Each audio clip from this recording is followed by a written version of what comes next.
Hello, this is Maggie Wolken with EDL 853, Module 1, Inclusive School Culture. A little bit of background information about myself is I moved to Kansas when I was 15. I'm the youngest of 6 children, including one of those siblings being my twin sister, Sarah. I have been married to my husband, Danny, for 21 years, and we have 2 sons. Wyatt is 21 and is currently traveling the world as a welder. Landon is 18 and is currently traveling as a CNA, and my husband is the maintenance supervisor at Ash Grove Cement Company here in Chanute. My educational background includes an elementary education bachelor's degree from Pitt State University. I began teaching in 2003 at Humboldt Elementary School, where I taught 3rd and 4th grade. For the past 16 years, I have taught kindergarten at Chanute Elementary School. I am currently serving as a kindergarten team leader, a BLT member, a PDP member, and a calendar committee member, along with the transitional committee for preschool through 12th grade. I have just recently been named one of the 2023 Kansas Master Teachers. I have a master's degree in early childhood special education from Emporia State University, and I will finish my building leadership endorsement from Fort Hays State University in July of 2023. Now we will be discussing what does it mean to be an advocate for students and to create a truly inclusive school culture. I will be reviewing 11 resources to help determine the answer to this question. In the first resource, it talked about how to create an environment that is inclusive. The 7 ways include providing academic support, preparing teachers, carefully selecting inclusive curriculum, integrating the student body, adjusting ranking calculations, creating a respectful school community, and creating a space for discussion. In the second article, we talked about leadership in education and how an effective school leader will need to take time to listen, communicate with all stakeholders, and including students, parents, teachers, and community members. They will need to build effective management teams, maintain a vision for change, be committed to equality, and provide high-quality learning experiences in order to be an effective, inclusive leader in education. The third resource that I read through was talking about 10 reasons that are why inclusive schools are important. Those reasons include all children have the equal access to education. Children benefit from learning alongside their same age peers. Education focuses on the child's ability, not disabilities. Inclusive schools teach children about acceptance, and students develop meaningful relationships and friendships. Students also develop self-confidence, and teachers are held at a higher expectation. Support is provided to students by special education teachers, paraprofessionals, and other specialists. There is an increased availability of resources and assistive technology, and the most important reason that inclusive schools are important is that everyone is welcome.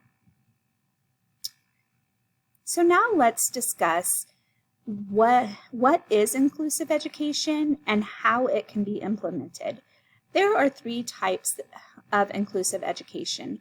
There is full inclusion, partial inclusion, and mainstreaming. Within the article, it discussed the importance of inclusive education. The importance is that it builds the students' self-confidence, it helps improve their communication skills, and it also improves the quality of education that each student is getting. Some specific strategies to help provide an inclusive education for all students is cooperative learning, specialized training, adaptive lesson and tasks, diverse methods and marketing, and the use of supplementary materials. In the 5th article, we read about the role of principals and how they are able to be successful in inclusive schools. One way is to review the aspects of inclusive education. They need to also be supportive and assign special education staff to grade levels or department teams while providing plan time for teaching teams to be able to collaborate and discuss the general curriculum and make sure that all of the team has access to that. It is important that they communicate the use of accommodations and how the expectation is held highly of those accommodations. It is important that the principals hold and participate in meetings to review individual student needs while creating a schedule of instructional and professional supports and include student and parents in creating an authentic, inclusive school. They will also need to provide data, snapshots, and celebrate successes in order to have a successful, inclusive school. In Article 6, we read about an inclusive school. Within this article, we were reminded the purpose of education. The purpose of education is for giving every student access to all a school has to offer.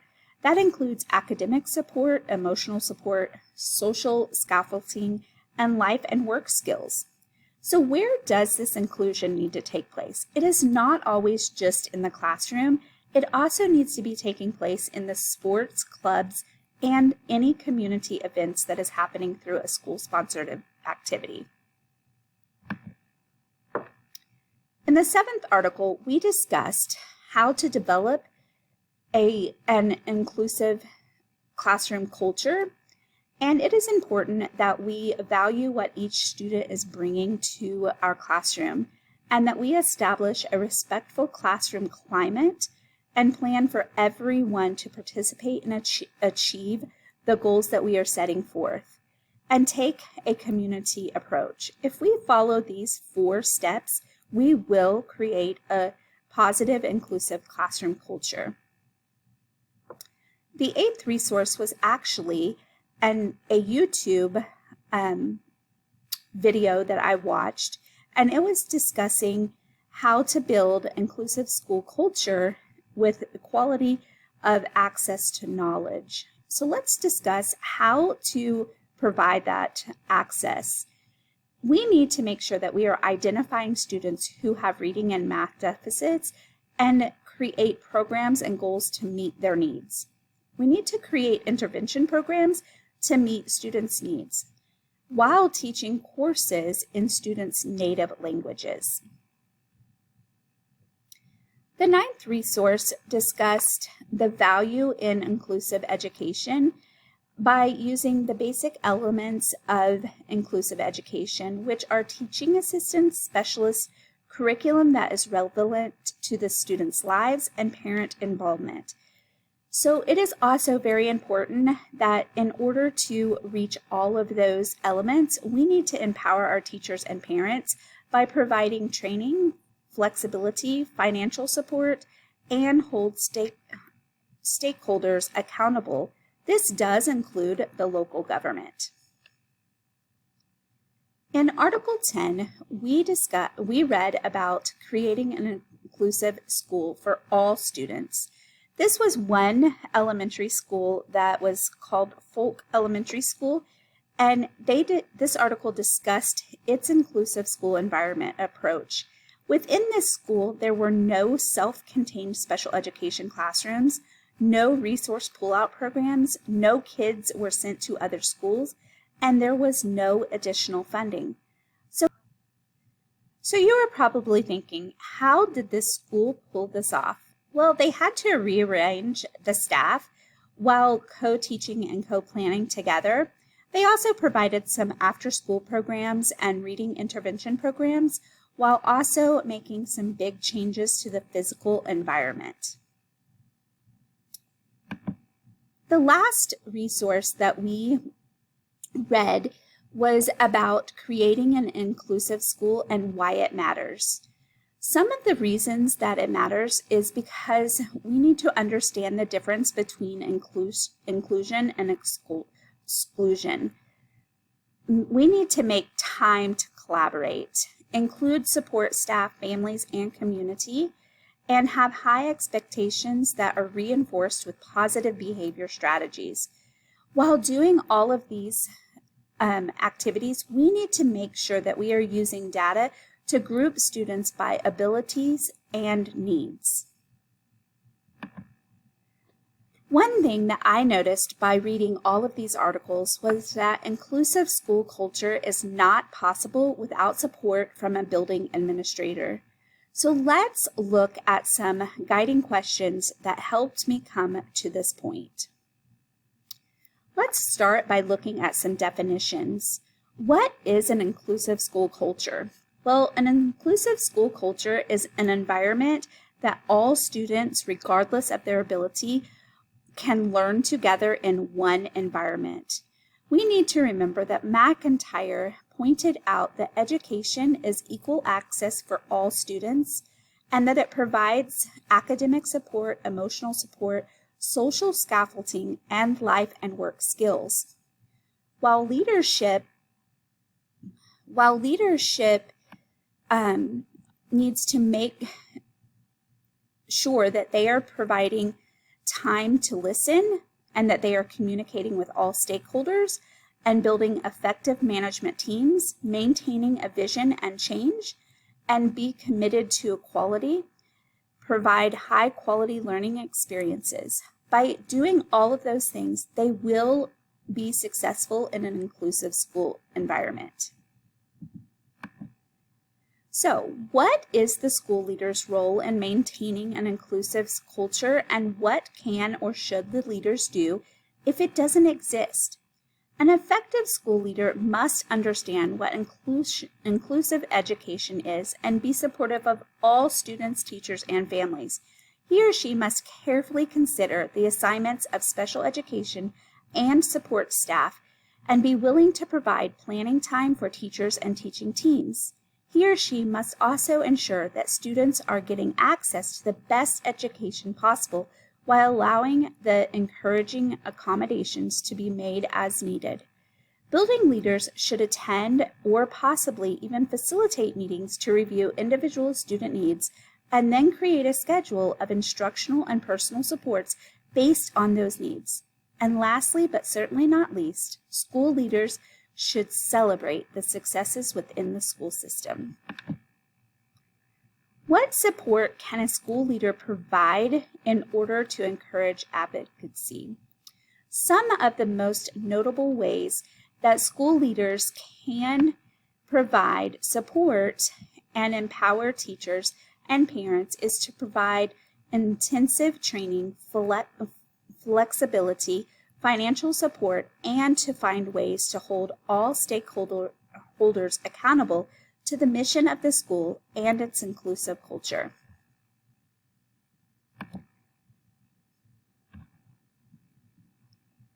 What plans and strategies can be implemented to ensure that equitable treatment of students and or staff? Some specific strategies that can contribute to an inclusive school culture include cooperative learning, specialized training, adaptive lessons and tasks, diverse methods of marking, and the use of supplementary materials. What steps will a school leader take to change negative assumptions that affect teaching and learning in an inclusive culture? Well, first, the school leader will need to inform people about the benefits of inclusion and then find ways to empower students, staff, and parents while providing support and training. It is important that the leader also hold all stakeholders accountable. The standard of correlation for this activity, I feel I have a better understanding of the capacity to promote current and future success and well-being of each student and adult by applying the knowledge, skills, and commitments necessary to develop and maintain a supportive, equitable, culturally responsive, and inclusive school culture, because exploring these resources allowed me to truly understand inclusive school culture. Reading through the provided resources gave me the understanding and tools that I need in order to advocate and provide support for all students and staff members. This assignment was relevant to my current learning because it allowed me to get a better understanding of what building leaders need to consider when developing and sustaining an inclusive school culture. Some of the ideas and strategies covered were right in line with what my current school practices, but some allowed me to look at inclusiveness from a different perspective.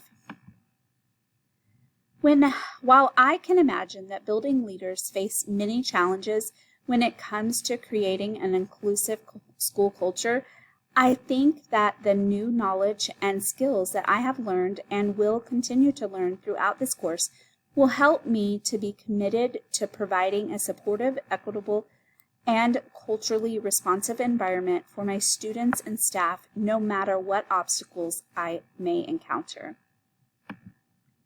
Here are the resources that I used to complete this assignment.